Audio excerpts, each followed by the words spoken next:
Koha kur ai jetoi ishte shumë e vështirë, e mbushur me përçarje dhe intriga, mirëpo Imam Aliu, paqja qoftë mbi të, asnjëherë nuk lëvizi nga portreti një besimtari. Tek ai u shuan armiqësitë, tek ai u bashkuan të ndarët dhe tek ai gjeti veten çdo njeri. Ai është një shembull që u duhet të gjithëve. Lum kush ndoqi modelin e tij. 3. Semhudi, i cili ka vdekur në vitin 911 të Hijrit, në librin e tij Jawahirul Iqdain thotë: virtytet e Aliut, Allahu qoftë i kënaqur me të, janë të shumta dhe të njohura.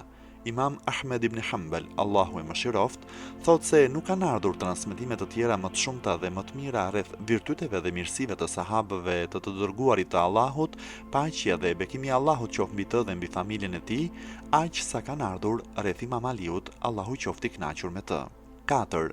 Ibn Imad el-Hambeli, i cili ka vdekur në vitin 1089 të Hijrit, në librin e tij Shadharatu Dhahab, thot: virtytet e tij, të Imam Aliut, Allahu qoftë i kënaqur me të, nuk numërohen, ndër më të mëdhat e tyre përmendim: martesa e tij me Fatimen e nderuar, vëllazërimi i tij me dërguarin e Allahut, pjesëmarrja e tij në ndodhinë e Mubahalas, përfshirja e tij në Mantel el-Kisa, mbajtja e flamurit në të shumtën e betejave dhe thënia e profetit për atë: a nuk dëshiron të jesh në atë pozitë te unë, ashtu siç ishte Harunit e Musai, e të tjera mirësi që nuk mund të numërohen.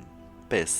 Ahmed ibn Siddiq el-Maghribi, i cili ka vdekur në vitin 1380 të Hijrit, në librin e tij Fathul Muluk al-Ula, thot: me të vërtetë që transmetimet rreth virtyteve të Imam Aliut, Allahu qoftë i kënaqur me të, janë të shumta dhe mutawatira, hadithi që përcillet nga një numër i madh transmetuesish. Shumica e memorizuesve të haditheve janë të mendimit se, me të vërtetë, aq transmetime të sakta sa ka rreth virtyteve të Ali ibn Abi Talibit, Allahu qoftë i kënaqur me të, nuk ka për asnjë sahab tjetër.